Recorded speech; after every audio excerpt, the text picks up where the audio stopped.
salted, like heavily salted. And you should leave it for at least an hour and then drain it. And after that, you want to add your rice to boiling water. In this point, it's like cooking pasta. So the boiling water should be like seawater, and you should add oil in it. This will take about 5 to 10 minutes, depending on your rice. And you want to cook it until it's al dente. So if you crush a grain in between your fingers, the crust should be soft and the core should be like grainy and hard. And after that, you need to drain your rice and rinse it immediately because you want to stop. Rinse it? Yes, rinse it. You heard it right, my friend. No. Yes. Is that because of the salt? No, you want to stop the cooking. So you want to stop the cooking process by lowering the temperature. And also, it would reduce the amount of the salt as well.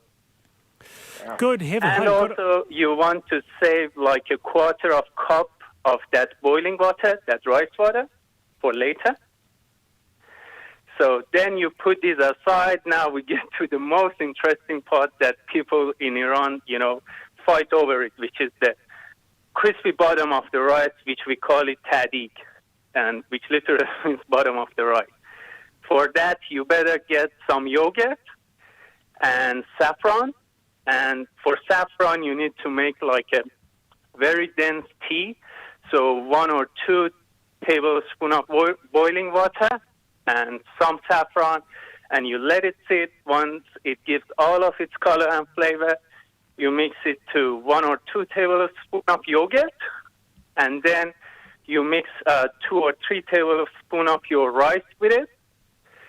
Then you put the mixture in a pot, and you add oil beforehand, and it should be on high heat, and you leave it for like, let's say, 3 minutes. Then you add the rest of your rice and make a mountain. The rice should not touch the wall of your pot. And you poke some holes with the end of your wooden spoon, and gently. You should not compress your rice at this state. If you compress your rice, it won't turn out fluffy and good. And then you pour some rice water on top. And you just put the lid on and you just leave it for like maybe an hour. Beautiful, and after that, you get a beautiful fluffy rice and crispy tadik. The Iranian way, the first time on the panel, Aman Kamal today. Thank you very, very much for that. Hey, just a flash here come through. A man in his 50s who was infected with the COVID-19 has died at Middlemore Hospital. He was linked to the Auckland cluster, so that's come through a minute ago. Very, very sad news there. That's a pretty yummy recipe to end out the way, isn't it, Alan, hey? Yeah, macho with the chicken wings. I think we're going to go into business together. Give me his number. The two just go together, don't they, Alan? Yeah. Hey, you've both been wonderful, Ali Jones and Ellen McElroy. Thank you very, very much for joining us on Thanks, Wallace. Friday's Have a panel. great weekend. Yeah, same to you. See you later. I'm Wallace Chapman, back Monday. Thank you very much to Amelia Langford for putting the show together. Till Monday, bye.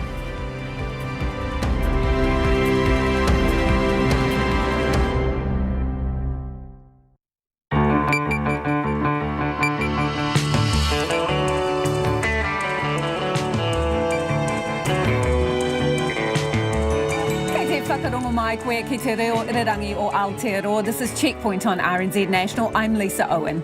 E haere aki nei, how did the body of a man end up encased in concrete under a Mount Eden villa? Hurry up and wait. Auckland stuck at level 2.5 for almost 2 more weeks. The rest of the country's in a holding pattern too. So what's the plan for supersizing business in a super city that seems to be snoozing? The body of a crewman from a sunken cattle ship is pulled from the ocean as the hunt for others continue. Is the Aussie Prime Minister really rolling out the welcome mat for Kiwi tourists? And onboard cameras are coming for New Zealand's inshore fishing fleet, but there is a hook. And we have liftoff. Rocket Lab secretly sends New Zealand's first satellite into space. RNZ News at 5. Kia ora ko Susana Lei a taua tēnei. The Ministry of Health says a man with COVID-19 has died in Middlemore Hospital.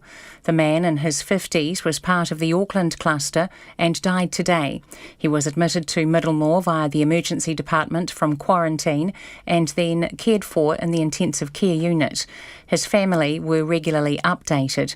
The hospital facilitated contact using virtual technologies, and his wife and son were able to visit him using full PPE. Thousands of temporary migrants stuck in the country due to COVID-19 will have their visas extended to give them more time to get flights home. Visitor visas due to expire before the end of October will be extended for 5 months, and temporary migrants will qualify for a new 2-month visa. Here's political reporter Joe Moyer. There are roughly 19,000 people in New Zealand currently who hold visitor visas that will be eligible for the automatic extension. The Immigration Minister, Chris Farfoy, says to be eligible for the new short-term visa, those people will need to prove to Immigration New Zealand that they are unable to leave, but intend to depart and are of good character. Joe Moyer. The current COVID-19 alert level settings have been extended for 12 days. The Prime Minister says Cabinet weighed up the health advice and the economic consequences when making the decision today. She says it's too early to know what impact the greater restrictions on social gatherings has had in Auckland. Jacinda Ardern says the country is once again on the most perilous part of the journey, the descent. The greatest period of risk during this cluster was over the weekends. The times when we gather, when we socialise, again showing the risk of too much of that too early. Jacinda Ardern says taking a cautious approach now will ensure the country keeps moving in the right direction. But the National Party leader wants the government to spell out a clear timeline for when a move to Alert Level 1 might be considered. Judith Collins says she cannot pass judgment on the government's decision today because she doesn't have the full health advice. But she says people need to be given clear criteria so they know what to expect. I just think the Prime Minister needs to front up and tell people how these decisions are being made. Is it all on health or is there anything else that's taken into it? But I know that the lockdown in Auckland was costing and is costing Aucklanders 400 jobs a day. And the way I see it, I think New Zealanders are owed an explanation. Judith Collins says that a lot of South Islanders are seriously questioning why they aren't down to level 1 now. The Japanese Coast Guard says a second survivor has been found from the sinking Livestock ship south of Japan. The man was found unconscious, drifting face down in the water by a patrol boat. 41 people are still missing, including 2 New Zealanders. About 50 firefighters are continuing to battle the large fire in the South Island's Mackenzie district.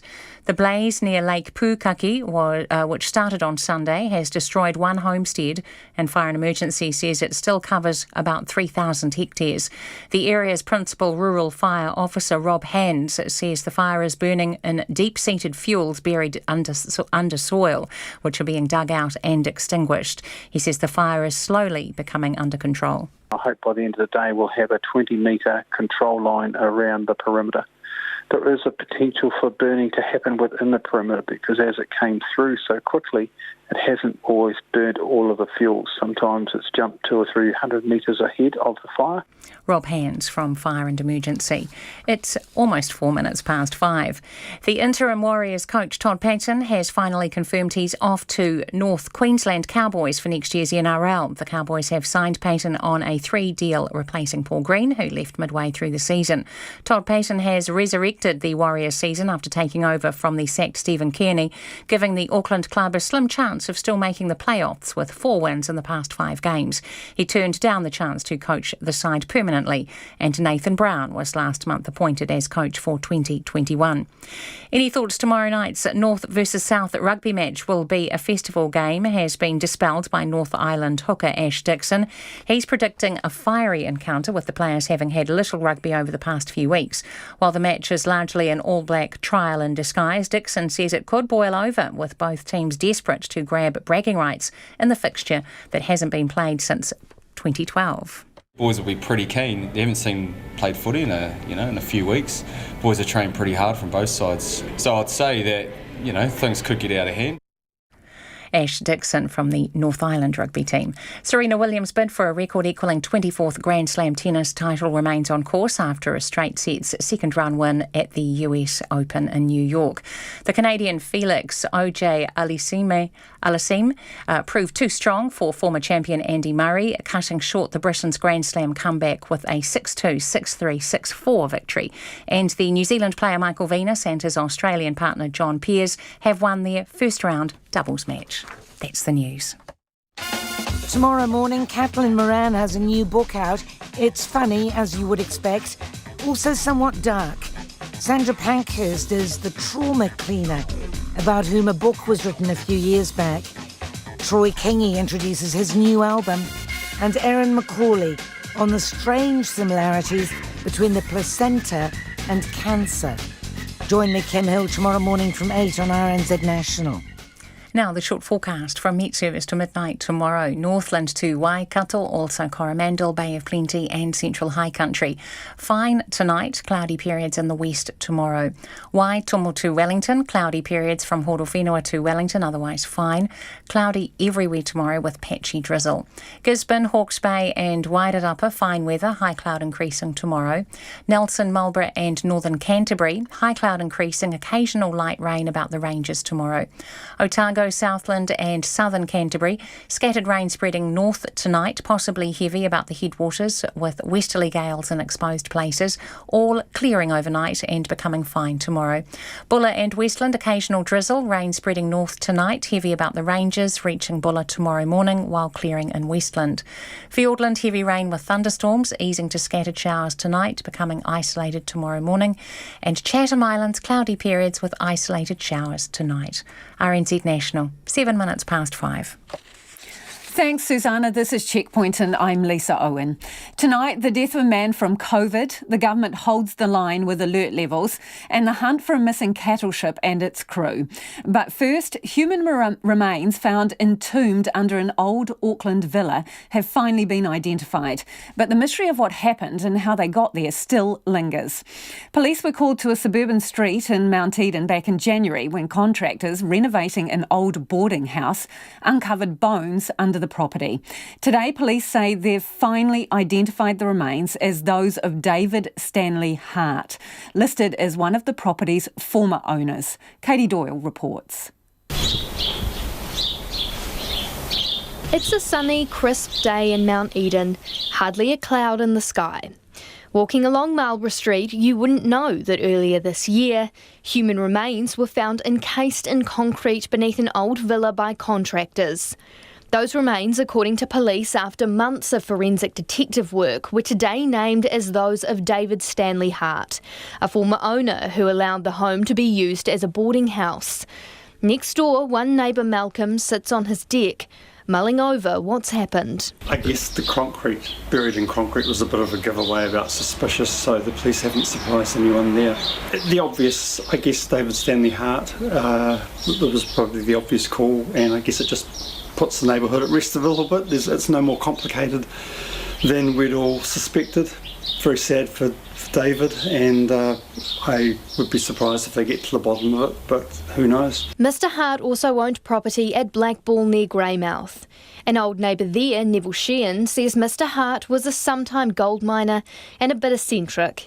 He says Mr Hart was a little secretive and used to stay at the Blackball house with his brother.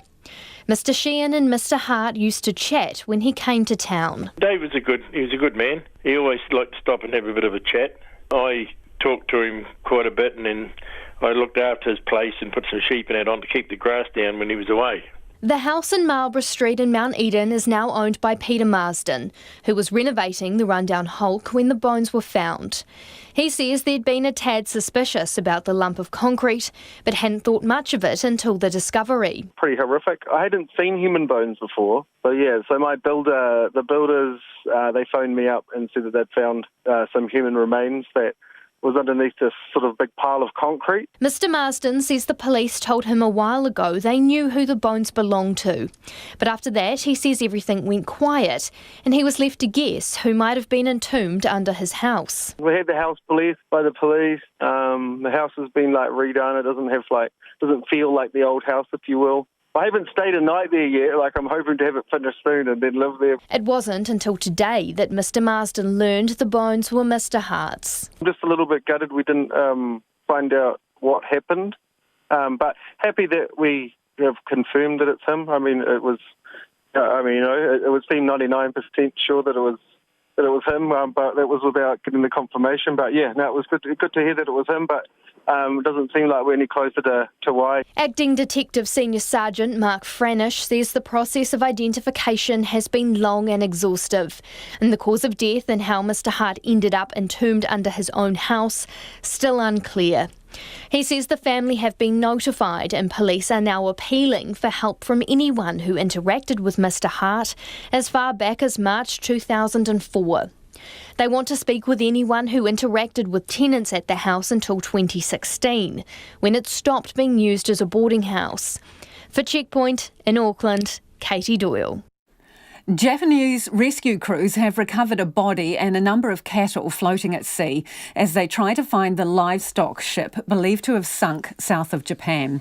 The ship disappeared in the East China Sea when it got caught up in a typhoon while sailing from Napier to China.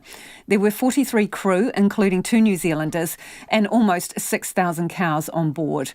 Any further rescue or recovery effort is now set to be hampered by the arrival of a second typhoon. Andrew McRae reports. Escaping death, the survivor, 45-year-old Sereno Edvarodo, who spent 12 hours in the water, asks his rescuers if they found his crew. Did you get some crew there also in the Gulf? Or no? I'm only one. I'm so lucky, he tells them, wiping his face with his hands. Edvarodo told rescuers the ship capsized after engine failure and was then hit by a massive wave. He was picked up yesterday, thought to be the sole survivor. A second person was pulled unconscious from the water today and has been confirmed dead. However, the Coast Guard says it will stop its search on Sunday because there's another typhoon on the way. Typhoon Haitian is due to hit the same area where the ship went down. It will decide whether to resume searching once the typhoon's passed. Foreign Affairs Minister Winston Peters isn't releasing any information on the 2 New Zealanders on board the ship. I can't say much about them because of their family circumstances here. I wish I could, but I can't. Maritime New Zealand says it found no issues with the ship before it left Napier last month. A spokesperson says, Gulf Livestock 1 was checked on arrival at and prior to departure from Napier. Maritime Rule 24C has requirements for carriage on specific cargoes, including livestock. Livestock carriers are checked for stability and the condition of livestock pens. No irregularities were found. The Australian Maritime Safety Authority carried out a port state control inspection on Gulf Livestock 1 in June this year that found no mechanical issues. A second cattle ship, the Yangtze Harmony, is also steaming to China and is in the general area of the East China Sea. It left New Plymouth on August the 19th and is about the same size as the Gulf Livestock 1 and likely to be carrying about the same number of cattle. Wayne Langford is Federated Farmers Animal Welfare spokesperson. He's supporting a temporary ban on live animal exports or the outcome of a report into the trade's released. Obviously, I think it's a great idea, whenever any major event like this happens, it's good to work out why and try to avoid something like this happening in the future.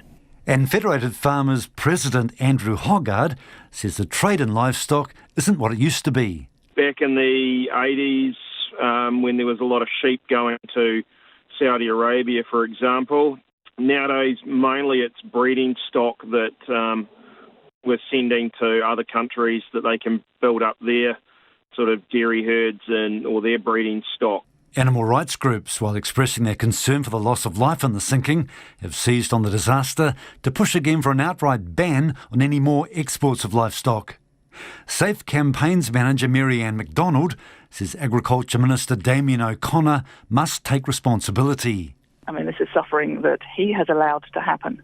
And what we want is for him to urgently publish the report from his review into live export. Peter, People for the Ethical Treatment of Animals, says whether it's for slaughter or breeding, the live exports of animals is just too great a risk. Spokesperson Emily Rice questions the treatment of the stock while on board and at the final destination. Cramped hens aboard ships where, the potential for them to be lost at sea is there.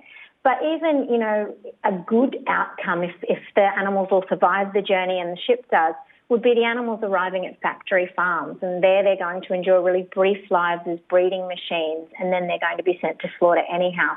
MPI says it's received 2 requests for licences to transport cattle overseas by ship later this month. They're now on hold due to the temporary ban on any livestock exports. For Checkpoint, Ko Andrew McRae-Tene. It's 5:15 and you're with Checkpoint on RNZ National. Do get in touch about anything you've heard on the program. You can text us on 2101, tweet us at Checkpoint RNZ or email checkpoint@rnz.co.nz. A man in his 50s who had COVID-19 has died in Middlemore Hospital today. The Ministry of Health has confirmed he was linked to the Auckland cluster. It takes New Zealand's COVID death toll to 23. The death comes as 5 new cases of the virus were reported today, 2 from recent arrivals already in quarantine, and 3 community cases linked to the Auckland cluster. The Prime Minister's announced Auckland and the rest of New Zealand will stay at their current alert level settings for at least another 12 days to curb the outbreak. Ministers will review those settings again on Monday, September the 14th. If they agree to any change, it will take place 2 days later. Here's our political editor, Jane Patterson. The number of cases is dwindling. New Zealanders are masked up, scanning QR codes and socially distancing. But Ms Ardern says it's still too risky to loosen restrictions just yet. We are again on the most perilous part of our alert level journey, the descent. Greater freedoms are within reach, but gains made can still be squandered if we don't follow the rules and play it safe. Ministers considered the containment of the cluster, compliance to the rules and the impact of restrictions when making today's decision. Because the source of the Auckland cluster has still not been identified, the government has cause to be cautious, says Ms Ardern, and there's still a risk of spread to other parts of the country, such as happened in Tokoroa. Ms Ardern says this time around, genome sequencing has been a huge help in managing and understanding the Auckland cluster. Instead of us likely considering this cluster as multiple unconnected groups of cases with all of the uncertainty that would hold, we know all cases stem from a single index case. She says some will be asking why the rest of New Zealand has to remain at level 2. Even if cases had stopped appearing altogether several days ago, there is still a chance of spread outside of Auckland. If that does happen, level 2 settings lessen the impact of any spread. It means we avoid further fallout. And Ms Ardern explained why Auckland's regional border was lifted earlier in the week. In a level 2.5 environment in Auckland, we are allowing people to see family, to go to school, to work, to visit hospitality venues, albeit, of course, whilst maintaining numbers up to, and those social settings, up to 10. Maintaining a border that says that you can do that in Auckland, but you cannot go outside of it, would be very difficult to enforce. The Director General of Health, Ashley Bloomfield, was asked whether lockdown fatigue is making it harder for people to stick to the rules. My sense is if we look at the incredible response around the uptake of the New Zealand COVID Tracer app, which now supersedes, I think, many other countries that have similar apps, as well as the mask uptake and the level of, again, engagement around that, I think, to me, that shows more that most people are very aware of and engaged with what they need to do, not just now, but actually that these might be things we're going to have to keep up for a period of time. On the streets of Auckland, Jennifer Martin told RNZ she supports the decision to stay at the current alert levels and have different levels for different parts of the country. Keeping it separate for the two, for where we know that we've got a cluster and where we are just being cautious. Again, it makes sound sense, really. It's logical. However, Occidental Beer Cafe manager Patrick O'Leary's disappointed with today's decision, which he says means a music event planned for this weekend won't be what he had hoped. Having fewer visitors was taking a toll, as well as the requirement for more staff to wait individual tables. He has high hopes for the next alert level announcement. Really hope it goes back to level 1.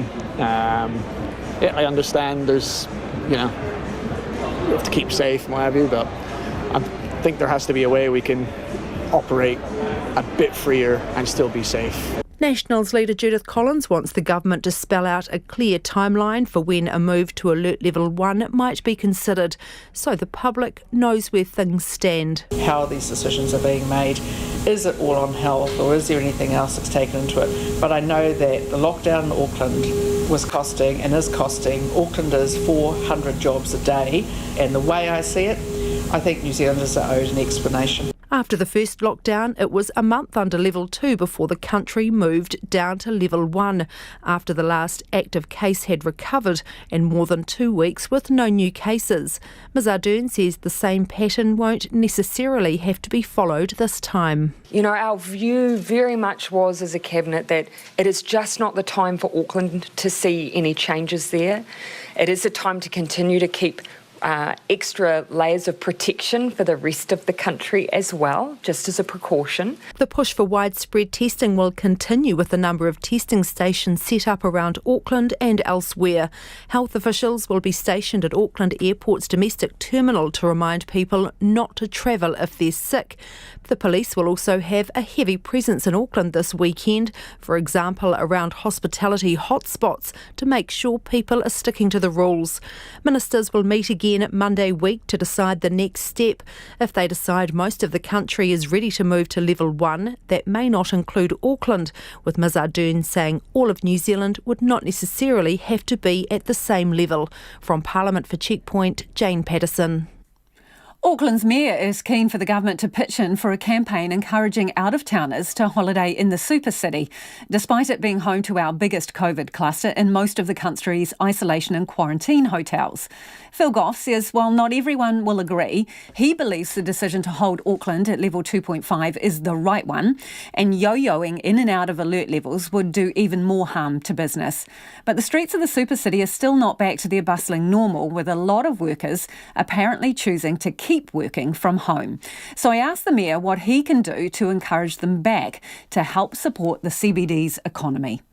We have had a higher level of lockdown over the last 2.5 weeks, and we still have some restrictions that aren't faced by the rest of the country. So through New Zealand Tourism, it would be great to have support to promote, a lot of Aucklanders going down to Queenstown. We'd like to see people from around the country also come up to Auckland. Now, that's pretty hard under level 3. It was impossible, and it's still pretty hard under level 2.5. So there are other things that the government could do in that sphere that would help some of the industries that have been hardest hit: retail, accommodation, hospitality. Those are the areas that have suffered most particularly because we've had a higher level of lockdown. And why do we have a higher level of lockdown?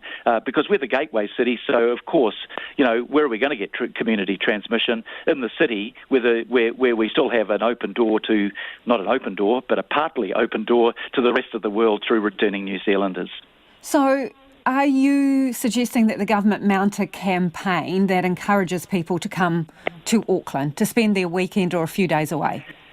Oh, look, they've got a campaign now for people, the people that would normally be spending $7, $8, $9 billion a year in overseas travel. Getting those people to spend within New Zealand is great. We think it's good that Aucklanders are able to go down and support places like Rotorua and Queenstown. Equally, we think it'd be good if other parts of the country would come up and support Auckland, which has about 29% of the total number of workers in the tourist industry in our city. That's often overlooked. We're not Rotorua, we're not Queenstown, but we did have a big reliance on the tourist industry. So, working through ATEED with New Zealand Tourism to get that sort of promotion and marketing, I think is a way in which we can help those businesses as well. So do you think people are going to want to come to COVID Central with the highest number of managed isolation and quarantine facilities and the biggest cluster?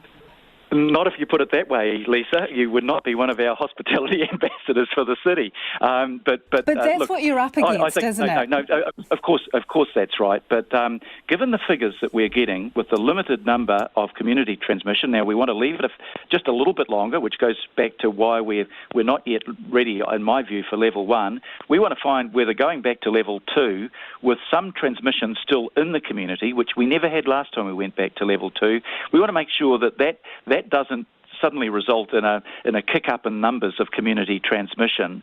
But I'm confident that if we do it right, and when I say we, I mean every one of us, because we all have that responsibility to play our part in taking the safeguards necessary, then we will get back to a position where we eliminate the community transmission, and then we can get back to the sort of recovery that we're actually enjoying last time under level 1. And I've seen the graphs and I've seen the figures, and we were picking up quite markedly in terms of the business activity right around the city. And, the heart of the city will tell you this in Auckland, that when we've got back to level 1, things were coming back quite rapidly. And the best way to get them back, of course, is to kill the disease, to eliminate the transmission in the community, and that's the way we can best help our own businesses.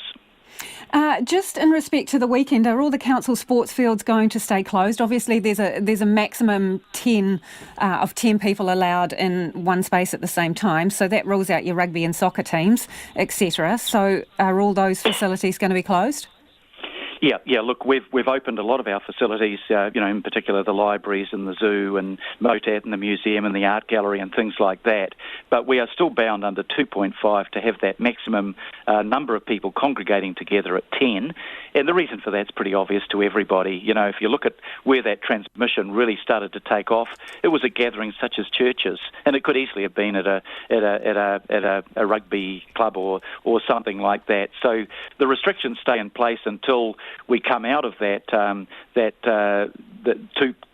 level 2 plus that we are under at the moment. And obviously we want to come out of that, but we also want to get back to level 1 because for the 102 days that we enjoyed that, whereas most of the rest of the world was under some form of restriction, we really did enjoy it, and that was great for us individually as human beings and the freedoms that we enjoyed. It was good because we all felt safe, and it was good for business. And finding the most effective way of getting back to level 1, which means not compromising our ability to eliminate the spread of the virus in the community, is the best way in everybody's interests, actually. But people have got COVID fatigue. I mean, if you went down to Western Springs on the weekend and looked at the soccer fields there, people are playing there in groups of more than 10. If you go down to Mission Bay, they're doing it as well. So does there need to be a bit more enforcement here? Because, people just simply are not playing by the rules. Yeah, look, the vast majority of people are. When we say, you're quite right, I can go down to Mission Bay and I can say, those people aren't, they're not in the same bubble and they're not 2 metres apart. Yeah, you can find people that aren't observing it in the way that we want them to observe it. But for the vast majority of Aucklanders, I'm going to give a big call out. As I've gone around the city, I've seen people really working hard at making sure that they observe those restrictions. And I've got to say, I never imagined that I would see the number of people that I'm seeing around Auckland wearing a mask when out in public that I'm seeing now. That's something, once upon a time I saw in Korea or Japan. Could you imagine a New Zealander wearing a mask? And while it actually wasn't part of our culture, that culture is changing. I see people on a daily basis using their COVID-19 app, and I'm doing that myself and got it on Google Maps as well. So look, here's a big call out to the vast majority of people who are playing their role. And the second call is to those people that aren't. Please just remember, this isn't just about you. It's about if you became a transmitter of the virus, what does that mean if you're a young person in particular, for your parents, your grandparents? We've all got a role to play. Let's play it. Let's eliminate the virus from community transmission, and then we can get back to what all of us want. And that's Auckland Mayor Phil Goff. Australian Prime Minister Scott Morrison says his country is working on a COVID-19 hotspot model that could extend to COVID-free parts of New Zealand. Speaking at a media briefing a short time ago, Mr Morrison said Western Australia has refused to join the rest of Australia's COVID-19 pandemic policy and was choosing to keep its borders closed to other states who hoped to open up to each other for Christmas. But he said New Zealand could be in the mix instead. I spoke to Prime Minister Ardern this morning, and what I advised her was that Australia will be looking to apply the same hotspot approach to New Zealand. So that means when we're in a position to do so, and when the acting chief medical officer has come to a set of arrangements with New Zealand, then we would be able to have New Zealanders come to Australia. That doesn't mean Australians can go to New Zealand. That's a matter for Prime Minister Ardern. But if there's no COVID in Christchurch and there's no COVID in Queensland, then there's no reason both of them can't come to Sydney. And that will mean, I think, an important boost for our tourist economy, whether it's in New South Wales or anywhere else. And so Prime Minister Ardern was very happy to have further discussions on that. Scott Morrison was asked if Australian states open to each other by Christmas, if that could also include New Zealand. And yes, that is very possible, but I wouldn't describe it as the bubble. I wouldn't say that it necessarily would be a two-way bubble. That'll be up to the New Zealanders.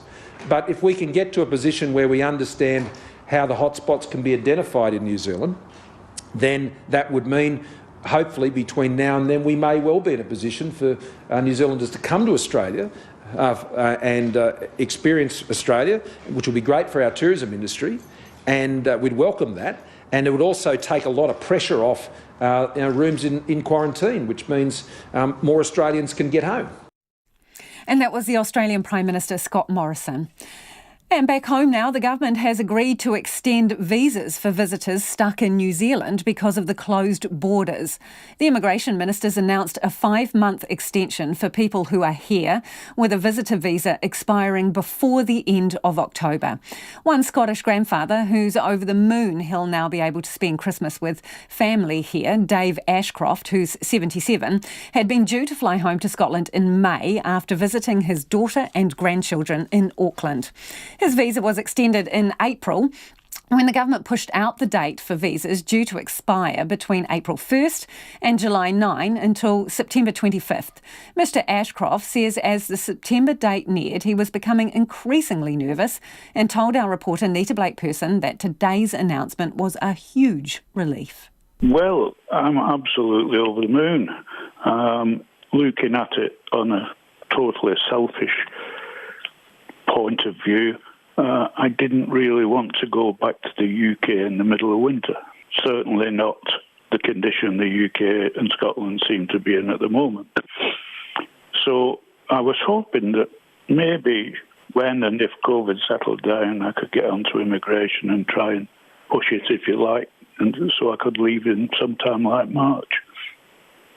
But today's announcement is a lot better than I expected, and it's absolutely ideal. Is 5 months long enough? 6 would have been lovely. How hard is it for you looking to get back home at the moment? You know, what's flight availability like? Is it a bit of a haul? I have an agent who books my flights for me. He keeps saying, I can still get an expat flight, but you don't know where it's going. Initially, you don't know which countries it's going through. And he said the best thing you can do is to hang on. Let life settle down a little bit more. Let the airlines settle down. I have friends that actually left for Glasgow last week, flew to Dubai and then directly into Glasgow, and said it was pretty chaotic all the way. Not pleasant. I just like it to settle down a bit before I go. And that is Dave Ashcroft here in New Zealand for a bit longer, speaking to our reporter Nita Blake-Person.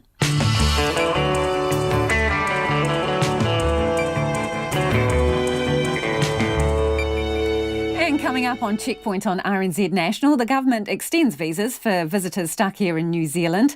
Rocket Lab quietly launched New Zealand's first operational satellite into space earlier this week. Why didn't we hear about it until today? And rescuers in Lebanon search for a possible survivor from the massive port blast that devastated Beirut a month ago. We would love your feedback on anything you've heard on the show this evening, what you make of staying at the levels we're currently at. That is 2.5 in Auckland and alert level 2 for the rest of the country. And if you're outside Auckland, how would you feel about travelling to Australia without having to quarantine there? Would you go? You can text us on 2101, you can tweet us at Checkpoint RNZ, Facebook us, Checkpoint, or flick us an email, checkpoint@rnz.co.nz. Let's get to the headlines now with Susanna. New Zealand's recorded its 23rd COVID-19 related death. The man in his 50s was part of the Auckland cluster and died in Middlemore Hospital today. He had been transferred to the intensive care unit after being in quarantine. Meanwhile, the current COVID-19 alert levels have been extended for a further 12 days and will be reviewed again by Cabinet on Monday, September 14th. The Prime Minister Jacinda Ardern says it would be impractical and risky to allow the South Island to move down an alert level before then. The resumption of trans-Tasman travel was discussed by the New Zealand and Australian Prime Ministers today. Scott Morrison says he's told Jacinda Ardern that Australia is looking to mirror New Zealand's regional hotspot approach for COVID-19. And Mr Morrison has hinted trans-Tasman flights could resume between COVID-free areas of the two countries.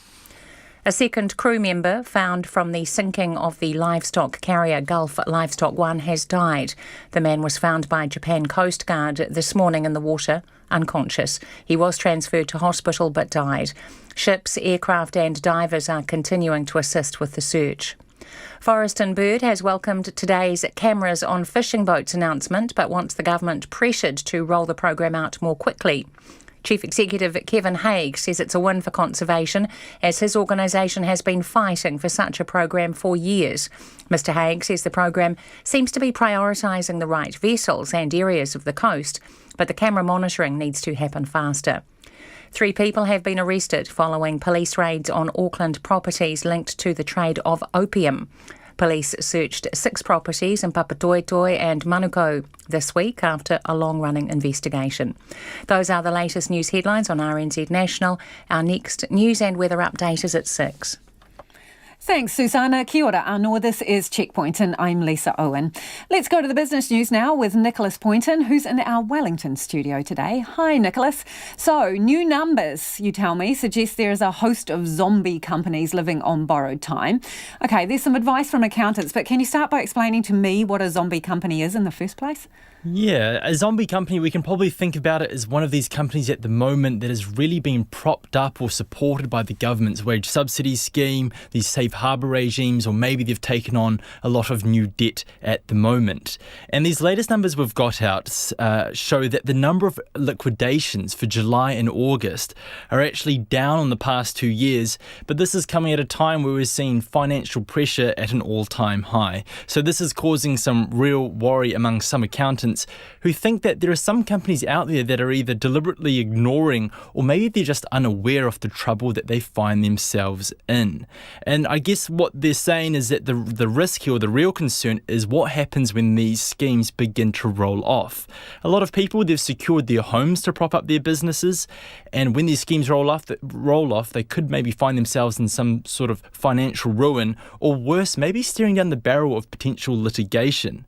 Chartered accountants, Australia and New Zealand, they say businesses out there, they really need to start reading the tea leaves and paying attention to sort of their rising debt levels. Maybe they need to pay attention to the loss of customers, if they're experiencing some delays in paying their bills, missing targets, or getting caught up in the business's finances rather than spending more time paying attention to the business's strategy. Business owners and managers, they're really being urged to sort of get proper advice and to try and limit that damage, sort of save staff and maybe really manage that sort of financial and, of course, when a business starts to fail, their mental health as well. Let's go to, the US stock market. Their stocks tumbled overnight and that's kind of brought New Zealand's share market down with it. No surprise there, is there? Yeah, it was sort of maybe, some people were saying it was probably about time that this happened. As people probably heard throughout the news today, the US share market had its worst session in months overnight. That was prompted off by a large sell-off of some of the tech stocks. And when we talk tech stocks, we're talking the real big names there. We're talking about Apple, Amazon, Facebook, Tesla. These companies saw some really sharp declines in their value. And put this all together, the Nasdaq was down by 5%. And it's probably a bit too early to say if we're maybe looking at a Minsky moment. That's when there is a sudden or major collapse in values. But all this sort of smells like a bit of a market correction. There's been a relentless rise in tech stocks at the moment and really share markets in general, and that's been prompted by these record low interest rates we've seen. People getting a lot more returns for their money in share markets than they probably would usually get if they left their money in the bank. There's also a bit of irrational exuberance out there at the moment. I think a lot of people probably fooled themselves into thinking that the prices of these companies could only ever go up. They probably didn't weigh in the fact that they were probably due for a correction at some point. One theory that I have seen out there that I quite like is that since the onset of COVID-19, there's been a lot of people who've really picked up trading. They've sort of seized on these mobile trading apps that have really sort of democratized trading for everyday people. And as the theory goes, that people who are piling into these apps, who maybe don't really know too much about what they're doing, they sort of get taken by the big names out there that they're sort of now allowed to or able to through these apps to sort of buy stocks in. They look at Facebook, Amazon, Apple, they realise, oh, well, I could probably buy a stock from there. And this has really played a really key role in really driving up the value of some of these stocks. The consequences, they were felt on our own share market. We've had a really roller coaster week this week. We sort of dipped really early on, we peaked. We got really close to our all-time record yesterday, and now the market, if I do jump to the market numbers really quickly now, is actually down 1.9% for the day. That's a 230-point drop, which is the biggest drop we've seen since July. It's brought our share market to 11,824. Our dollar is at 67.1 US cents, 92.2 Australian, and 50.5 British pence. And gold, on the back of all this, is up $6 to $1,936 US dollars an ounce.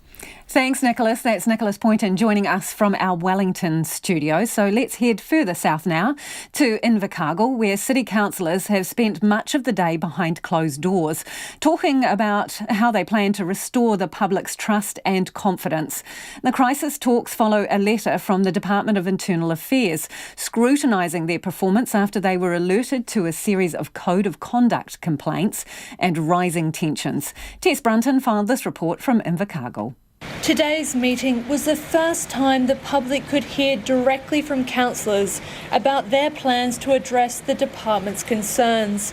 It featured 3 late agenda items, a progress update on the council's plans for the Department of Internal Affairs, including an initial budget estimate of $70,000 to cover costs, the appointment of an independent evaluator, and a summary of the key concerns councillors and the Chief Executive have.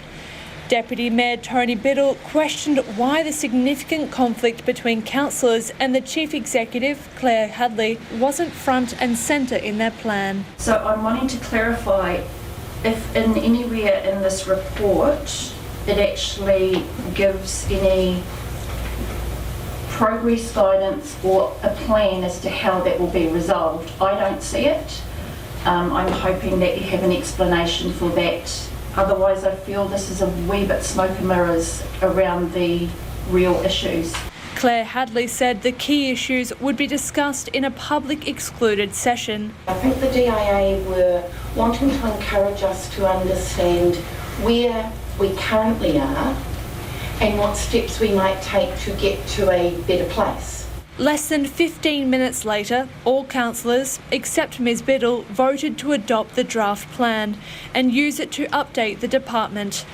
And with that, the public portion of the meeting was over. Councillor Nobby Clark says that's a common feature of meetings. Every time we need to make some tough decisions or have some tough debate, we go in behind closed doors. And what I say is that we have too many workshops and too many public excluded. We should do that debating up front so that people, when they watch it on live streaming or later in the day, can see who's advocating for what, because that's part of democracy. He's hopeful the review will make a positive difference. On the streets of Invercargill, ratepayers weren't impressed. Judith says her concerns about the council were sparked a couple of years ago. I think in the last few years it has gone downwards. I think they're like a big boys club. It's not really what the average Joe would be deciding. A lot of the people need to be gone. There needs to be new blood and new people in the council, and I'm quite happy for a review. She wasn't impressed by the short public meeting before councillors moved their discussions behind closed doors. Another local, Rod, wants the council to lift their game. Too much political infighting, I think. I think they're too interested in themselves instead of worrying about the people in the city. He just wants them to work for the good of their community, so he's welcoming the government review. There appears to be a pretty wide lack of transparency, and there's a lot of secrecy going on, and so that the public don't really know just what's happening at all. They do need to lift their act a bit and be a bit more transparent, I think, so that we do know what's going on. Another ratepayer just wants council to get back to business. I'd really just like them to stop all this bickering and just to get on and do the job that we all elected them for, you know. Deputy Mayor Tony Biddle says the council should have taken ownership and spoken in front of the public. Yeah, I think they have absolutely every right to be concerned about transparency. I believe that the information that we had in public excluded, we would have been able to address that in a public forum. A final report for the council's performance evaluation is expected mid-next month. In Invercargill for Checkpoint, Cortes Brunton, TNA. It's 5:45. I'm Lisa Owen and you're with Checkpoint on RNZ National. We're keen for your feedback. Let us know, would you be comfortable coming to Auckland for a weekend away or a holiday, or even as far as Australia, on the back of those comments from the Australian Prime Minister saying that might be happening before Christmas? You can text us on 2101, tweet us at Checkpoint RNZ, or email checkpoint@rnz.co.nz. South Korea has been praised for its efforts to contain COVID-19, but it has now imposed a near lockdown on its capital after a surge in cases. Experts say the situation has been made worse by extreme evangelical churches who have convinced many of their followers that the pandemic is part of a government conspiracy. From Seoul, here's the BBC's Laura Bicker. To his followers, he's an alt-right rock star. To others, this pastor and his church pose the biggest coronavirus threat this country has faced. Thousands of new cases have now been confirmed, many of them from ultra-conservative churches.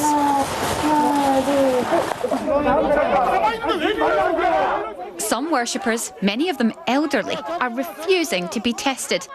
They believe the virus was planted in the church by a government determined to silence them. There's hospitals and some people. I put it to this young follower that he's risking lives by failing to get a test. Why are you not being tested for COVID-19 after being at the rally? But the purpose of this is absolutely to track down all the Christians or people who are raising their voices against the government. So they want to have the database for this. They've done nothing like this before. It's proving a huge challenge for this country's virus hunters. Usually, they can trace over 1,000 people an hour using mobile technology. 지금 바로 집으로 복귀해 주세요. But hundreds are refusing to go into quarantine.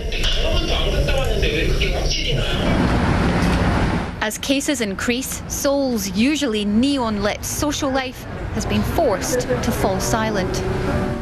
Well, this is as close to a lockdown as the capital city Seoul has had since this pandemic began. It almost feels like a curfew because within the space of just a few minutes, these normally busy, vibrant, sometimes boisterous streets have come to a standstill. Business is down by 90%. It feels like the whole world is falling apart. These church members once faced the wrath of the South Korean people. They belong to the Shincheonji Church of Jesus, a sect blamed for the country's early virus outbreak in February. They're now donating their blood plasma for treatment and research. As one religious group seeks redemption, another remains defiant, threatening this country's well-publicised success in fighting the pandemic. Laura Bicker reporting.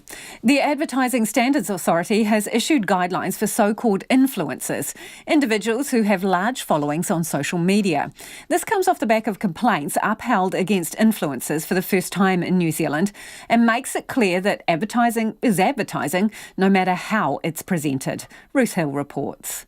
You may never have heard of Simone Anderson, but up to 500,000 people probably know more about her diet, clothing choices and holidays than they do about many of their closest friends.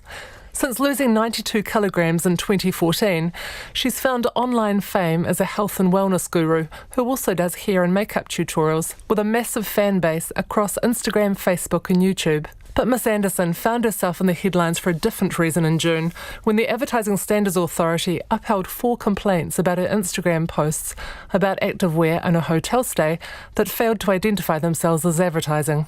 The Complaints Board agreed there was nothing wrong with being paid to create content by receiving gifts, services and hotel stays for free.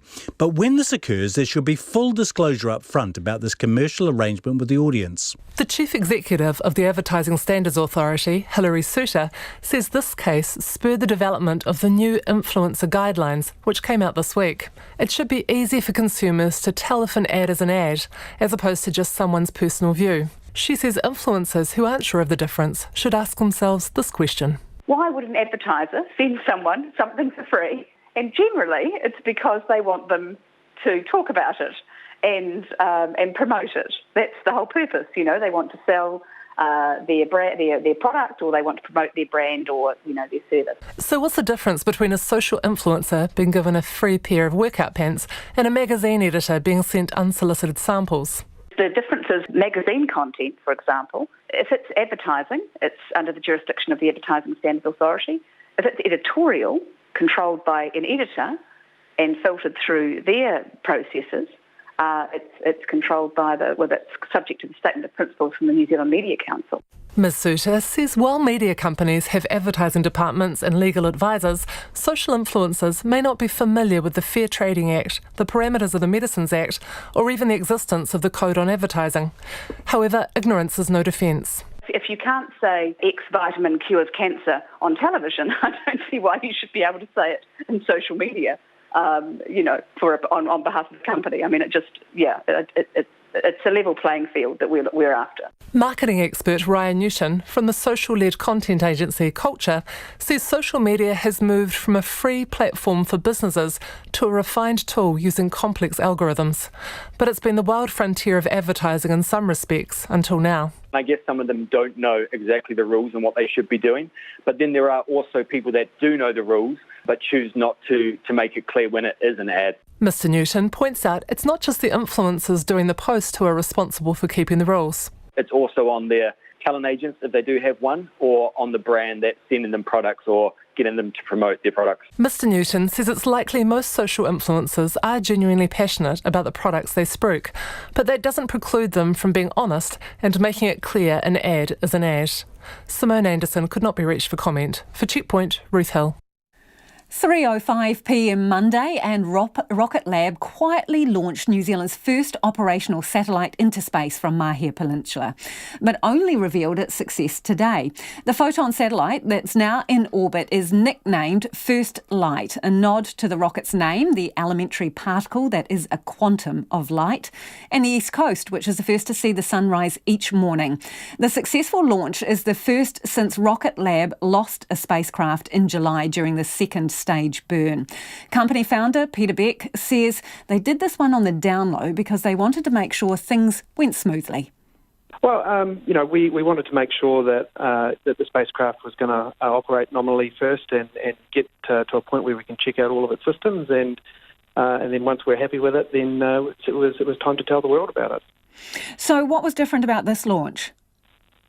Yeah, so this launch was started off, pretty similar to any other launch. We deployed our customer satellite into, a nominal orbit, and then, approximately an hour later, after we did that, we sent a command to the rocket, or the bit of the last remaining bit of the rocket in orbit, and that command transitioned the rocket from being basically a piece of space junk into a satellite. And what's it for? What can it do? Yeah, it's a really interesting platform. So basically, the way we look at space is, it's really difficult to get there. So we solved that problem with the rocket, and then the next problem is it takes teams of people and many millions of dollars and sometimes many years to build a satellite that would provide something like communications, weather, internet, things like that, and it's just a really painful exercise.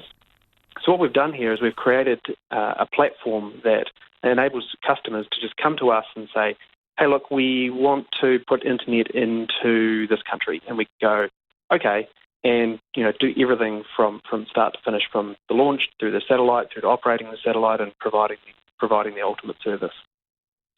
So this particular satellite, does it take pictures? This particular satellite is a technology demonstrator. So there's a lot in a spacecraft. A spacecraft or a satellite. There's a lot of things. You have to generate power from the sun, obviously, and store power and control it. There's torque rods to align to the Earth's magnetic field, reaction control systems to move around, communication systems to get the telemetry down. And in this case, yes, we had a little camera on the side just for taking nice photos. But really, the purpose of the satellite is to show the utility and the robustness of the particular machine. So it's ready to receive whatever sensor or system that our customers require. So what launch number was this? Was it 14? That's 14, correct. Yep. 14. Okay, so you're developing a reusable launch vehicle, aren't you? And is that going up at launch number 17? Yeah, that's correct. So currently we're the fourth most frequently launched rocket in the world. And by reusing the first stage, it enables us to be able to fly even more and produce more rockets and get more of our customers' satellites into orbit. So it's been a pretty big program for us, and Flight 17 is really a big test of that system. And so what does that mean in real terms if you achieve that a reusable launch vehicle? Yeah, but basically every time you fly, except for one launch vehicle in the world, they're all expendable. So, the first stage is an enormous, piece of the launch vehicle. And to be able to get that back, what it essentially means is, for us, if we want to double production, for example, all we need to do is get the rocket back once, and we've effectively doubled production. So, and that you can appreciate there's thousands of hours of work go into every single rocket.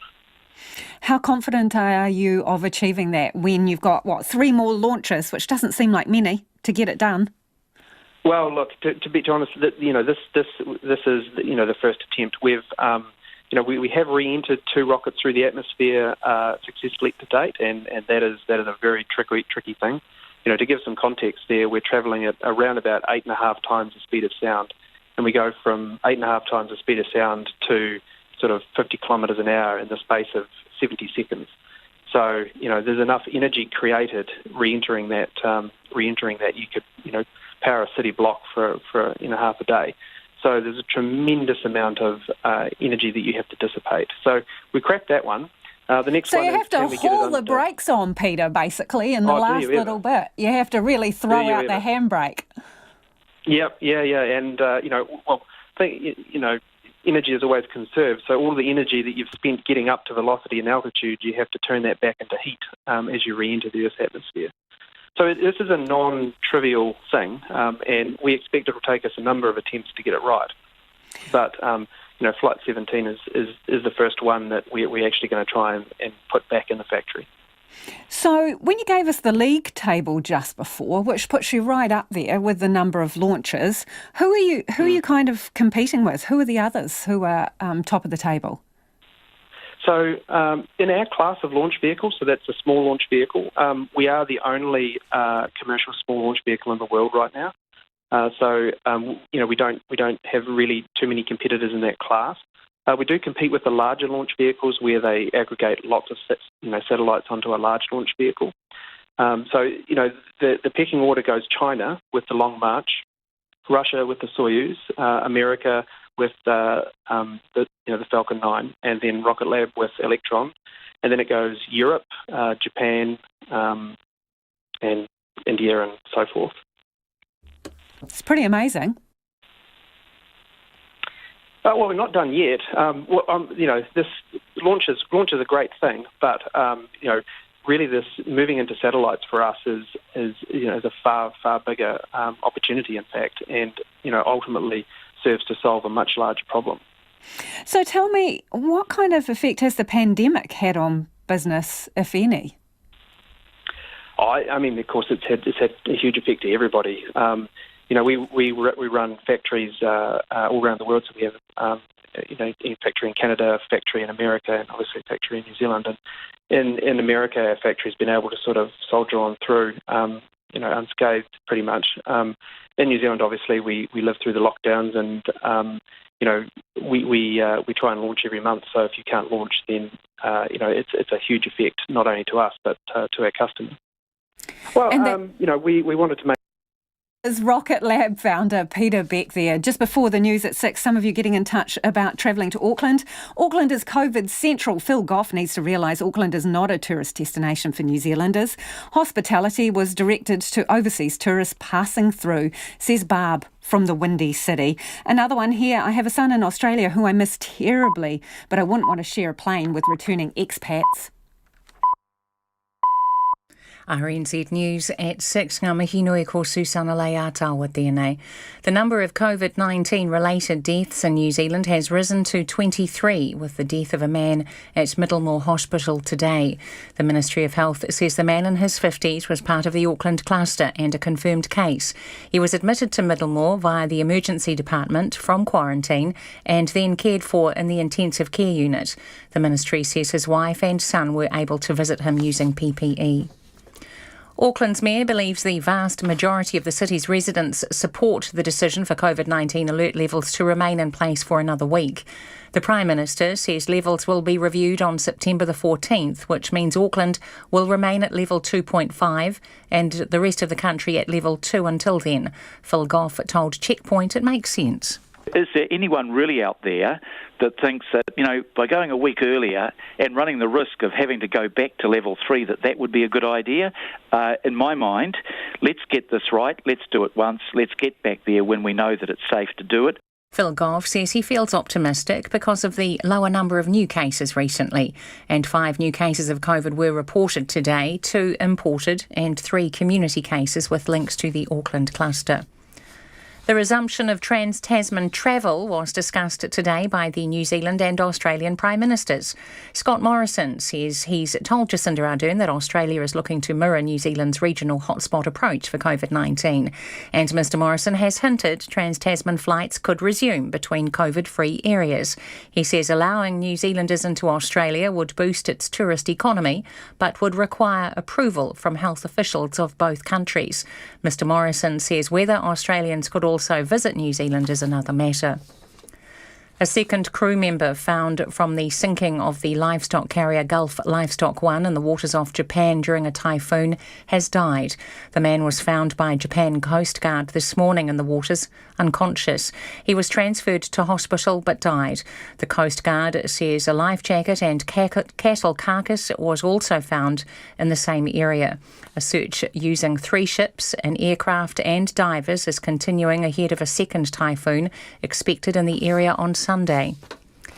The University of Waikato is commissioning an independent review following claims from prominent academics of casual and structural racism there. The allegations include Māori expertise being ignored, lower pay for Māori staff, tokenism and no meaningful commitment to the Treaty of Waitangi. Māni Dunlop reports. Last month, Professor of Indigenous Education Linda Tuhiwai-Smith, along with 5 other senior academics, wrote a 13-page letter alerting the Education Ministry to their concerns. Earlier this week, Waikato University rejected the allegations. However, the university's council has now unanimously agreed on an independent review on the recommendation of the Vice-Chancellor and the Deputy Vice-Chancellor Māori. The review will be led by Sir Harawira Gardner and Hikia Parata and starts on Monday. Ko Māni Dunlop tēnei. 3 people have been arrested following police raids on Auckland properties linked to the illegal drug opium. Police searched 6 properties in Papatoetoe and Manukau this week after a long-running investigation. Amy Williams reports. Police seized a significant quantity of Kamini, which contains the Class B controlled drug opium, along with hundreds of thousands of dollars in cash and gold. Detective Inspector Chris Barry says the search warrants were executed after a lengthy investigation into opium being brought in from India. The three arrested, 2 men and a woman, face various charges relating to importing, distributing and selling opium. The 2 men are due to appear in the Manukau District Court later this month. Ko Amy Williams, Tēnei. It's 6:04. The Sports Minister says a focus on winning can't come at the expense of a safe sporting environment. Several sports, including gymnastics and canoeing, have recently come under scrutiny after top-level athletes raised concerns about how they are treated. Speaking at a Women in Sport online conference, the Minister Grant Robertson says athlete welfare is a big issue and checks need to be put in place to ensure sporting organisations are acting in the best interests of their athletes. High-performance athletes are there to win. That environment automatically becomes a heightened environment in a lot of different ways. What that can't excuse, though, is creating unsafe environments, creating intimidating environments. And you can hear more on this on RNZ's Extra Time podcast on the website. The Toronto Raptors have bounced back after losing their first 2 games of their Eastern Conference NBA basketball semi-final series against Orlando with a 104-103 victory in Game 3. Game 4 in the best-of-7 series is on Sunday. And Spain scored a stoppage-time goal to draw 1-1 with Germany in their Nations League opener in Stuttgart, the first football international in almost 10 months due to the COVID-19 pandemic. That's the news. Take the pulse of the day's news every weeknight at 10. We've had over 25,000 felt reports reported to GeoNet. And it looks like it was felt quite widely across New Zealand. Live with local, national and international stories as they happen. Now, this is where the interesting part comes. The size of a large man's fist. Up to date if you're up late. Lately with Karen Hay every weeknight from 10 on RNZ National. Now the short forecast from Meat Service to midnight tomorrow. Northland to Waikato, also Coromandel, Bay of Plenty and Central High Country. Fine tonight, cloudy periods in the west tomorrow. Waitomo to Wellington, cloudy periods from Horowhenua to Wellington, otherwise fine. Cloudy everywhere tomorrow with patchy drizzle. Gisborne, Hawke's Bay and Wairarapa, fine weather, high cloud increasing tomorrow. Nelson, Marlborough and Northern Canterbury, high cloud increasing, occasional light rain about the ranges tomorrow. For Otago, Southland and Southern Canterbury, scattered rain spreading north tonight, possibly heavy about the headwaters with westerly gales in exposed places, all clearing overnight and becoming fine tomorrow. Bulla and Westland, occasional drizzle, rain spreading north tonight, heavy about the ranges, reaching Bulla tomorrow morning, while clearing in Westland. For Fiordland, heavy rain with thunderstorms, easing to scattered showers tonight, becoming isolated tomorrow morning. And Chatham Islands, cloudy periods with isolated showers tonight. RNZ National, 6:07. More news and weather at 7. Thanks, Susanna. This is Checkpoint and I'm Lisa Owen. After a long delay, the government's announced it will finally roll out onboard cameras to more inshore fishing vessels, but there are a few hooks. The plan could see cameras fitted to 345 vessels, but the deadline's not until 2024. But it would cover all inshore areas where fishing endangers protected species at a cost of $40 to $60 million over 4 years. The Minister for Fisheries, Stuart Nash, joins us now. Good evening, Minister. How come the rollout's taking so long? Look, this isn't as simple as simply putting a GoPro on a selfie stick and heading out to sea. You know, we're talking about cameras operating in the roughest conditions possible. We're also talking about an immense amount of data. It's about 700 gigabytes per month per vessel. That has to be stored, that has to be viewed. So there are a whole lot of logistical, and operational issues that we need to overcome before this is fully rolled out. You know that we launched our first photon satellite from Mahia Peninsula on Monday, don't you? I mean, it can't be that complicated, can it? No, it's not that complicated, but there are, this isn't a cheap thing to do. I think some people misunderstand how simple this actually is. They don't realise how complicated this is. Like I said, these cameras are operating in the most trying of environments. There is a lot of data. There's a lot of issues. There's a lot of technology, actually, That's early stage development. But by the time we have rolled these out, we will have by far the largest camera coverage of any fishing fleet in the world. Is it a technology issue or is it a political bargaining issue? No, it's not a political bargaining issue. It is a technology issue, very much so. Okay, so, why? It's not even signed off, is it? The money's signed off, so Cabinet has agreed to between $40 and $60 million. But officials are working up a business case now to present to Treasury to show how that money would be best spent, and that business case is important. But we've got a technical working group at the moment that has membership from across all sectors. So a lot of work has already been done on this, but it is complex. Is this the only timeline you could get New Zealand First to agree on, if indeed you're all together in government next time round? No, look, 2024 is not, that's the last possible date we can roll it out. The industry itself has said that they're all for the cameras, so, if we can do it earlier, if we can overcome some of the technical and if you can do it earlier, why not beforehand. make the date earlier if you can do it earlier? Because this has been on hold since 2017, so it's a long time coming.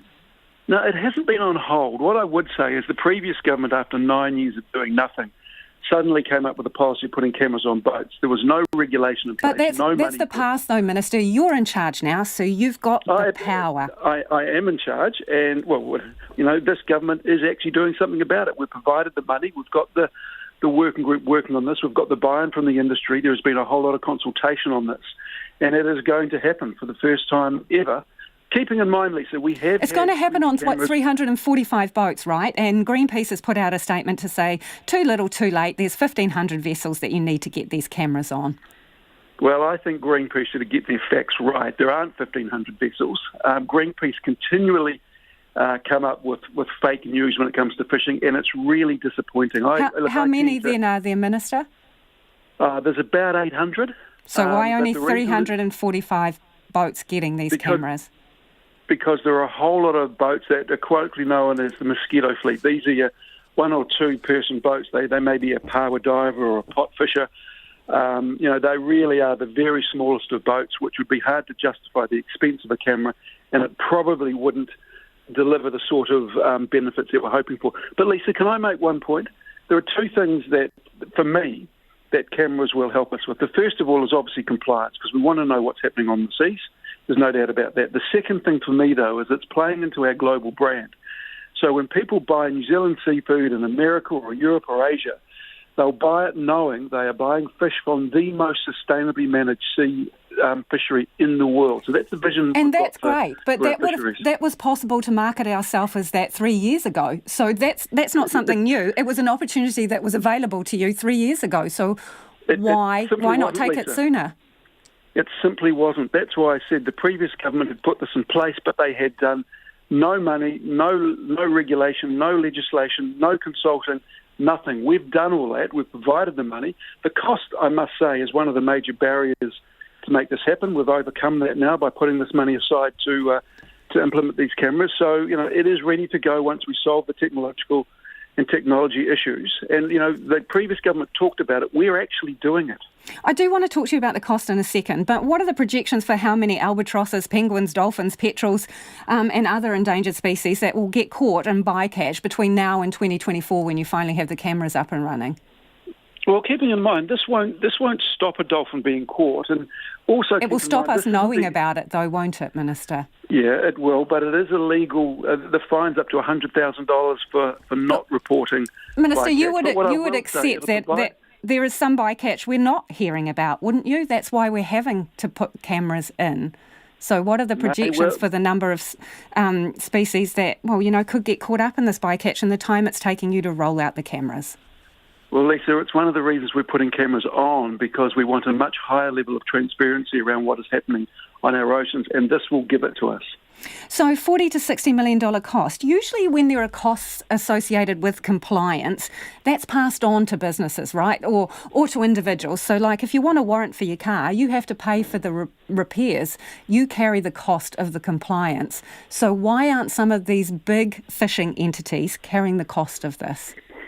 Well, I can say of the 345 vessels that we're targeting, about 7 are owned by the big companies that you talk about. The vast majority of men and women who fish our waters are actually small ma and pa businesses. They go out there, they fish for the day, maybe 2 or 3 days.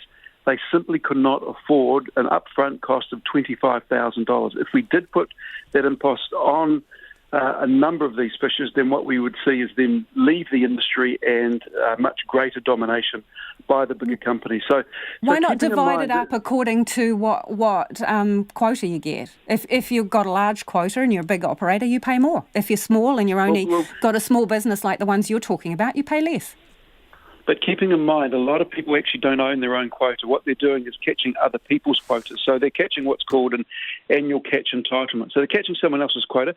There seems to be a perception that every fisher is a big wealthy guy who drives a Merc. That simply isn't true for the vast majority of men and women who go out there. They're based in our regional ports. They do a fantastic job, but they simply couldn't afford the $25,000 cost that it would. So far we've forecast that it would cost to put a camera on their boat. Appreciate you joining us this evening. That is the Minister of Fisheries, Stuart Nash, there, talking about the plan to roll out onboard cameras. Deadline to get that done on 300 plus vessels, 345 vessels by 2024. New Zealanders will sit tight at the current alert level settings for at least another 12 days. It means still no gatherings of more than 10 people in Auckland at level 2.5 and no more than 100 for the rest of the country at level 2. Video journalist Simon Rogers and reporter Katie Todd went for a stroll in central Auckland to find out who supports the decision and who isn't so thrilled. I do, because we just don't know where it's going or what happens. I think we've dodged a few bullets with the people that have travelled outside Auckland that have been potentially stricken with COVID, that they haven't spread it, so we've been lucky. I knew it definitely would extend for the weekend, but I thought or hoped from Monday next week we'd go down to maybe level 1 or some sort of balance in between 1 and 2. Yeah, so it's a bit of a disappointment. What does it mean you can't do as a business? Generally, everyone has to be seated. We can't have people at the bar, so it's just not quite got that atmosphere of a pub sort of thing. We've got some music on this weekend, but it's not going to be the event we would have had. Everybody will have to be seated. Normally we have quite big bands for the weekend. It's just going to be quiet and relaxed, which hugely impacts on the sort of Friday, Saturday night sort of thing, yeah. There's more staff as well because everyone has to be managed with seating and single server and that sort of thing. So we're spending more money on less customers. It's going to be tough for sure, but if the government thinks that's the best idea, as the new clusters coming up every day now, it's like something's going on, so I think it's a good idea to just keep it that way, as long as everyone can follow it, because obviously business are struggling, especially hospitality business, with the customers, staffing and everything. But we can't forget that if we go on level 1 right now, it might get worse. The second wave, third wave, we might be in a deep trouble later on. So I think if it's going to be for next 12 days, if everyone can cope with it, I think should be fine with it. I'm actually happy if it goes that way, as long as it's over after 12 days. If that's what needs to happen to get a tight hold on the virus, then that's what's going to happen, eh? It's better we move to level 1. I think that's maybe a good idea. It seems like a safe thing to do because, clearly there's still cases, in the community, but I think for the most part it's contained, so I'm not really sure. What do you think? It seems like a pretty sensible call because, it seems as though that's enough time for it to be stomped out. And that was Katie Todd speaking to some people on the streets of Auckland. It is 17 minutes past 6. You're with Checkpoint on RNZ National. Rescue workers in Lebanon are searching for a possible survivor from the massive port blast that devastated Beirut a month ago. A sniffer dog alerted rescuers in the rubble of a collapsed building, and the team say their scanners detected a pulse. They've been digging ever since, and they say they will keep going, even if there's only a slim chance of finding someone. The BBC's Orla Guerin reports. Hands up for silence. Rescue workers and many in this battered city wait for a sign, daring to hope. And then beeping that confirms breathing has been detected beneath the rubble. Could there really be a survivor 30 days on? Rescuers from Chile have been carrying out painstaking work.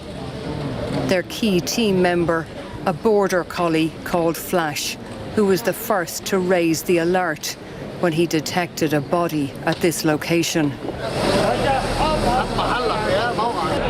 Night falls and floodlights are brought in as the search continues hour by hour. Some rescue workers go back in. Nearby, others regroup. The rubble is being removed here, piece by piece, by hand. Well, they're getting set up here now to work through the night. They're setting up a tent as an operations room. And the rescue team has been telling us that they're going to be divided into groups of 7. Only 7 will be allowed up on the rubble at any one time because they're so afraid of dislodging any of the wreckage. They have to proceed slowly and painstakingly. El perro detectó una marcación. The dog detected something, and the technology also detected a place in the building, the same point of interest as for the dog. It's 4 metres deep. It does not mean that someone is alive or dead in the building. We have to get to that point and confirm. Later on during the evening, the search teams, the Chilean experts, said they had to stop because they were worried one of the walls was going to completely collapse. They pulled out their teams. They said they would need to secure the site, to secure that wall before they could continue, and they left for the night. The BBC's Ola Guerin with that report. MMA world champion Israel Adesanya isn't afraid to pick a fight with the All Blacks. The New Zealand Sportsman of the Year has suggested he is a bigger world phenomenon than the All Blacks. And if he successfully defends his UFC middleweight title against Brazilian star Paulo Costa, the Nigerian-born Kiwi's popularity will soar to new levels.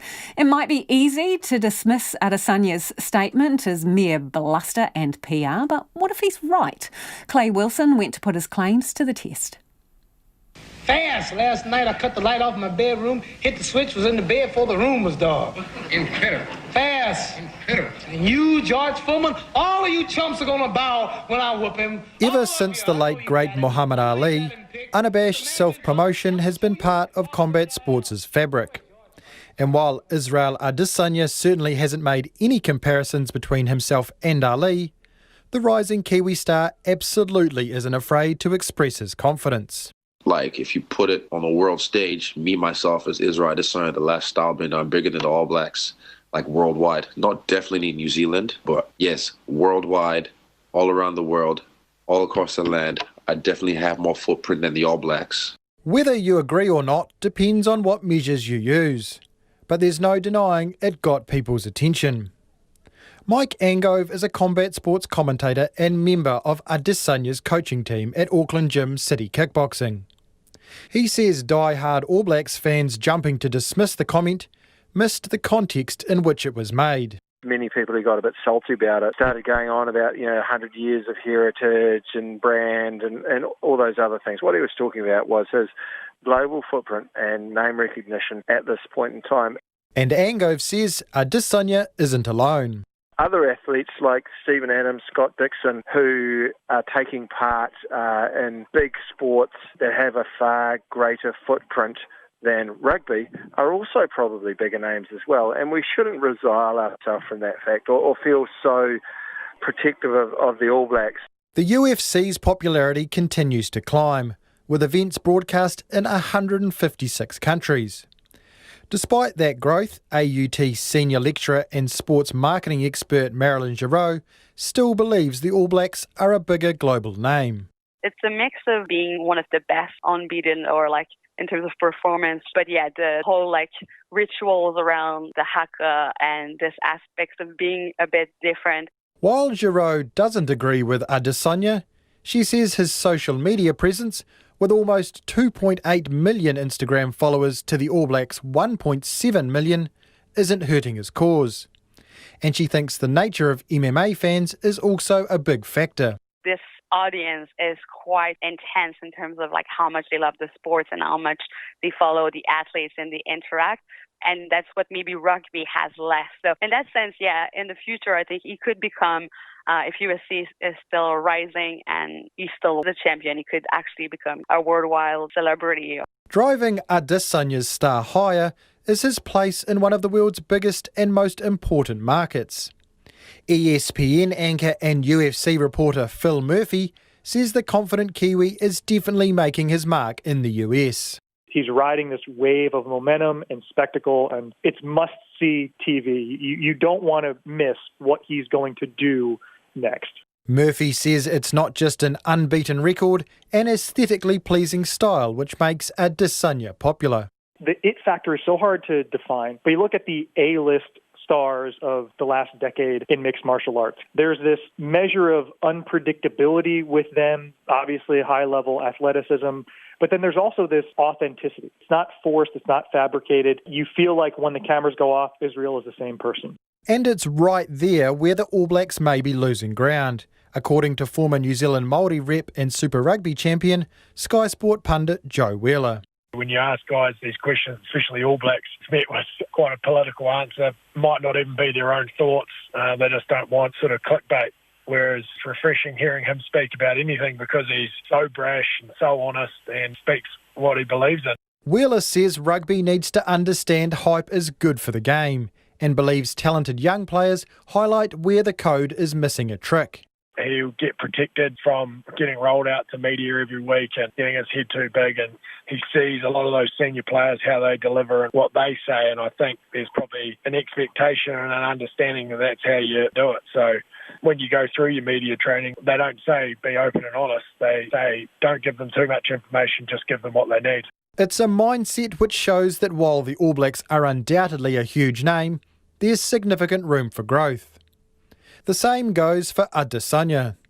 ESPN's Phil Murphy says it's hard to overstate where the self-titled last stylebender could get to with an impressive win over Brazilian powerhouse Paulo Costa later this month. If he does that, then we're probably talking about the next A-list superstar, and I'm not even talking about in the sports sense. And that is what the UFC is starving to add to their roster without Conor McGregor actively fighting. It's lofty company to be keeping, and Israel Adesanya insists he's far from done yet. For Checkpoint, Clay Wilson. Book publishers around the world have flooded the market with the latest reads this week to see what might become a bestseller in the race to Christmas. The market's heating up earlier than usual because of delays in getting new books to shelves at the moment. Here's the BBC's Will Gompertz. There was something mythic, something almost ghostly in the name by which Miss Jane Adine had become known in Bath. She was described as the angel. Dame Rose Tremaine, reading from her latest novel, Islands of Mercy. It is one of thousands of new books being published this autumn in a series of so-called Super Thursdays, where publishers release novels, memoirs and biographies en masse, with the hope of at least one of them becoming a Christmas hit. It is, in effect, an editor told Rose Tremaine, a case of throwing mud against a wall and seeing what sticks. And I think there's been an element of that in publishing, of publishing too much, because nobody is making the right aesthetic judgments about what's really, really good and what isn't really good. And I'm all for new voices being encouraged and debut writers, as they are called. But I think there is this kind of mid-list where there's a lot of mediocrity.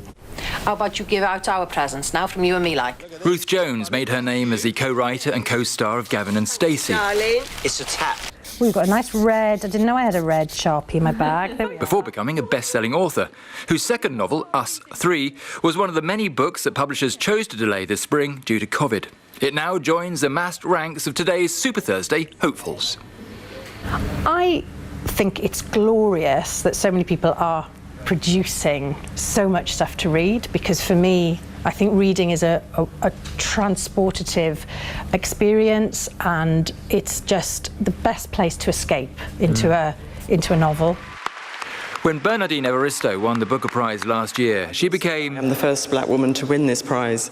Highlighting what many have seen as a lack of diversity in publishing and possibly also a turning point. If that is the case, Rennie Cossey-Amayo's new publishing company has been set up to make sure it's a permanent change. What we found is there's been almost like a cycle that happens in various industries, especially in literature, where we sort of get this diversity trend, and suddenly it's in to have these exotic books. But I think what the world really needs is a lot more publishers who approach diversity not as a trend but as a necessity. Online sales helped the publishing industry to weather the COVID storm. The role of Super Thursday is to tempt some of those readers away from well-known classics and to try something brand new. And that's Will Gomport's reporting there. On our interview with the Fisheries Minister, Stuart Nash, this listener's got in touch to say, what planet is Stuart Nash on? To say New Zealand is the most sustainable fishery in the world is laughable, with bottom trawling damaging and destroying fragile seabed habitats over millions of kilometres every year. New Zealand is an embarrassment. Minister Nash should hitch a ride back to Earth on one of those Rocket Lab rockets as soon as possible. Let's give the last word to Jeanette, who says, nice that Mayor Goff is inviting people to visit the super city. Does he tell them about the 4-minute showers and a ban on cleaning their cars? Thanks for getting in touch, Jeanette. Have a wonderful weekend, all of you, especially people in Auckland who may be getting out for the first time in a long while. RNZ News headlines at 6:30. New Zealand's death toll from COVID-19 has risen to 23 after a man in his 50s died at Auckland's Middlemore Hospital today. Visitors and temporary migrants stuck in the country will have their visas extended so they can organise flights home. A second crew member found from the sinking of the Livestock carrier in the waters off Japan during a typhoon has died. The e-scooter operator Lime says it has robust sanitation measures in place as it returns to Auckland with more than 1,300 Jump-branded e-scooters and e-bikes. Those are the headlines. Our next news and weather is at 7. Tonight on Nights, music writer Graham Reid selects the mixtape. The Sami Sisters are this week's Friday Night Live act. Country Life visits a micro farm in the Hutt Valley. Urban Kai involves gardeners, state house tenants and prisoners, and demand for the food is